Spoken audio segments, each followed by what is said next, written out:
masing-masing. Terus dari hasil ini tadi, bagaimana perasaanmu setelah kamu mengetahui kecerdasan kalian masing-masing? Bagaimana rasanya? Bagaimana? Senang? Apa?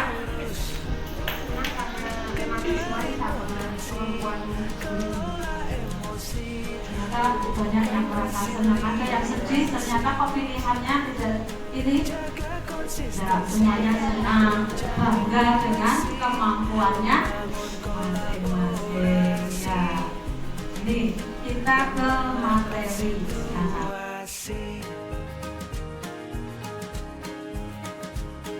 Warahmatullahi wabarakatuh. Waalaikumsalam warahmatullahi wabarakatuh.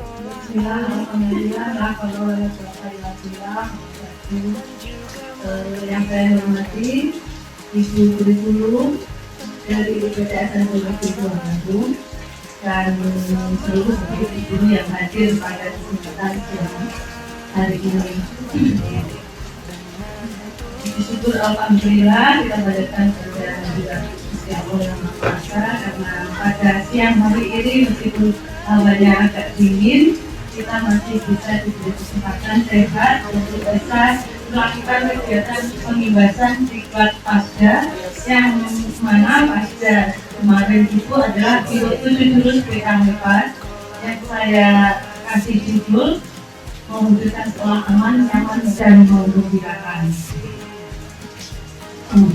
Saya agak grogi karena memang audiennya di sini ibu-ibu hebat semua, dan saya berdiri di sini bukan karena saya hebat, tapi karena memang tugas dan juga sebagai laporan bahwa saya sudah pulang dan dalam mengikuti diklat tersebut selama 4 hari di kota Surabaya dari tanggal 29 sampai dengan tanggal 29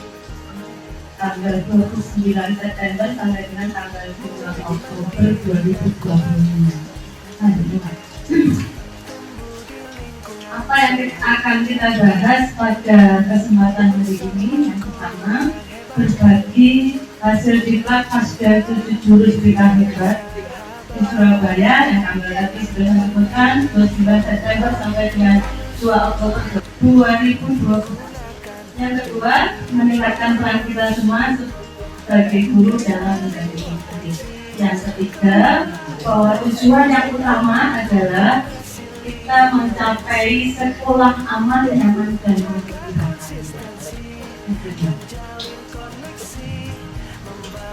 Mengapa 7 jurus BKMK ini penting?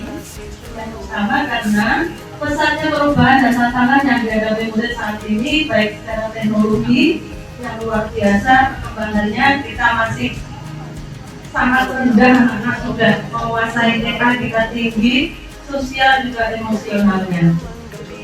Yang kedua, bahwa kita sebagai guru bukan hanya mentransfer ilmu, tetapi juga mendampingi secara holistik perkembangan murid-murid kita. Yang ketiga, 7 jurus BKMK ini bukan hanya panduan untuk guru BK saja, tetapi ini adalah untuk semua guru, baik mata pelajaran juga guru BK, dalam membantu murid untuk bisa berkembang secara utuh. Ya, jadi sekali lagi ini bukan hanya tugas guru BK, tetapi merupakan tugas kita bersama. Sebenarnya apa dari tadi 7 jurus BK itu? Kenapa dikasih tahu BK di ini BK? Karena itu maksudnya bukan untuk guru BK, tapi itu pimpinan konseling. Semua guru harus bisa melakukan konseling untuk anak-anak kita. Ya kan ada akhirnya seperti itu, makanya seperti itu dan sebagainya. Ya, yang pertama kenali potensi, fokus pada asesmen minat, bakat, dan daya belajar murid untuk membantu mereka memacu diri. Ketik di Google, aku pintar, nanti bisa diikuti petunjuknya. Penjenengan bisa melakukan tes untuk anak-anak kita secara online, secara gratis. Nanti anak-anak bisa men-screenshot hasilnya terus dilaporkan kepada penjenengan. Kayak belajarku visual Bu, kayak belajarku dan sebagainya. Terus itu tadi ada bakat minatnya apa, itu terutama untuk anak-anak yang bisa membaca. Tapi kalau murid-murid kita yang belum bisa baca ya bisa. Berikutnya, kelola emosi, mengajarkan keterampilan sosial emosional secara kepada murid. Ternyata dulu namanya KSE. Pada saat kita ikut guru program nggak bisa itu namanya KSE, tapi sekarang ini diubah jadi sel sosial emosional learning itu sama saja. Jadi kita harus bisa menanamkan cara mengelola emosi kita kepada murid-murid kita biar tidak saling berantem dan berlaku kasar. Ada tekniknya, mungkin teknik pernapasan, banyak paham daripada saya, berdoa, wudhu dan sebagainya. Kemudian tumbuhkan resiliensi, melatih daya lenting dan ketahanan diri murid dalam menghadapi tantangan. Kalau sudah gagal dimanapun itu penting. Jalin koneksi. Yang kelima, mengembangkan keterampilan komunikasi empatik dan rasa terhubung dengan murid. Kalau bisa, kita bisa setiap saat. Kalau ada anak bicara dengan kita, paling tidak kita bisa merefleksi apa yang anak sampaikan. Tidak langsung menyampaikan, kamu jangan seperti itu. Nah, tapi cuma refleksi aja, itu anak tidak butuh, biasanya tidak butuh solusi, tetapi mau didengar itu aja itu sudah termasuk di dalam jurus kelima. Koneksi, terjadi koneksi antara kita dan murid kita. Bangun kolaborasi, baik kolaborasi dengan guru, orang tua, komunitas. Banyak sekali komunitas di sekitar kita untuk perkembangan murid. Ini memang harus kita kelola untuk mencapai sekolah yang aman nyaman tadi. Terus yang ketujuh yang terakhir, menata situasi, menciptakan lingkungan belajar yang aman, nyaman dan membahagiakan. Ini adalah jilnya yang ketujuh. Apa yang bisa kita lakukan untuk ini? Kita hilangkan hal-hal negatifnya, jeleknya, yang baik kita perbesar. Jadi umpamanya kebersihan ya kita usahakan tetap bisa bersih lingkungan kita untuk menggapai sekolah yang lebih nyaman lagi. Selanjutnya, Bapak Ibu, 7 jurus tadi itu kenapa sebenarnya sampaikan 3 menit aja selesai? Kenapa harus 4 hari? Ternyata di sana disampaikan dengan cara angka. Ini yang sangat istimewa. Angka itu apa? Ada 4 angka: aktivitas, refleksi, konseptualisasi, dan aplikasi. Nah, di situ itu adalah teknik penyampaian materi secara mendalam. Jadi kita diajari karena dari kemarin, dari awal kurikulumnya berubah menjadi bentuk yang mendalam, semuanya mendalam. Guru BK belum ada contohnya pasti tentang mendalamnya seperti apa. Nah, di sini ini dengan angka kita diajari aktivitasnya apa, nanti terus refleksinya bagaimana, konsepnya apa, kemudian aktivitas yang bisa dalam pembelajaran seperti apa. Seperti itu, kita praktekkan satu saja yang pertama. Silakan Bapak Ibu berdampingan dua-dua. Nanti tentukan 1A, 1B. Buatkan mudah. Apapun, tolong yang B itu mendengarkan. Tidak boleh menasihati. Mendengarkan banyak bagian. Kita praktekkan dulu.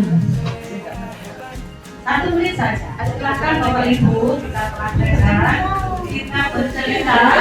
Orang A bercerita kepada orang B. Apapun, mungkin makanan yang di rumah yang tidak perlu nasihati. Iya, udah. Sama enggak? Harusnya kalau mendengarkan sama yang Balik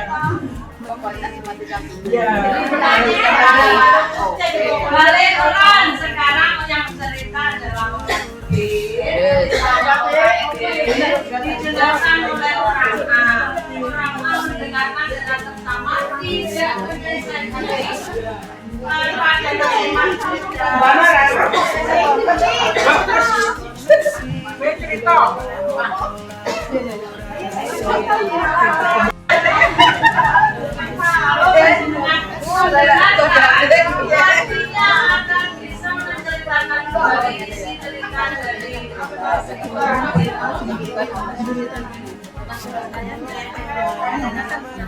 luar biasa kalau seorang guru sudah bisa membangun kedekatan dengan murid-murid kita. Nah, sekarang aplikasinya atau langkah nyatanya itu ya. Bagaimana menerapkan mendengarkan empati saat murid curhat, umpamanya kesulitan belajar, hubungan atau masalah pribadi. Kira-kira bagaimana Bapak Ibu kita bisa menerapkan permasalahan anak kita dengan teknik tadi? Kita bisa pikirkan bersama, kita bahas bersama, selanjutnya agar semuanya murid kita merasa terlayani. Yang utama, berikan kata-kata yang menarik simpati anak. Jadi Bapak Ibu mengerti, kamu pasti merasa berat dengan situasi ini dan sebagainya. Tentunya Bapak Ibu pasti hanya ribuan kalimat untuk mengapresiasi anak-anak. Dan untuk guru kita memang ada dari konseling. Tapi Bapak Ibu tidak perlu ada dari konseling, nggak apa-apa. Yang penting penerimaan terhadap ada dari konseling yang sebenarnya itu prioritas. Jadi kita yang menginginkan dan itu. Kamu ingin seperti itu, apa yang kamu lakukan? Kemudian dievaluasi. Jadi tadi yang sudah kamu sebutkan akan seperti apa? Dan kita untuk pembahasan dari saya kemudian mungkin akan kita berikan yang lainnya, maksudnya angka-angka yang lainnya. Silakan Bapak Ibu mengadaptasi angka tersebut. Tentunya untuk IPS itu apapun pasti akan indah kalau kita lakukan kembali. Jadi ada aktivitas, dilakukan, kita cari konsepnya, kemudian diaplikasikan dalam kehidupan sehari-hari. Dan itu adalah pembelajaran mendalam. Makanya kenapa kita harus 4 hari ada di sini. Mungkin dari saya banyak kurangnya. Dan untuk ada banyak kurangnya tersebut dan ucapkan mohon maaf dan kebenarannya. Terima kasih. Wassalamualaikum warahmatullahi wabarakatuh.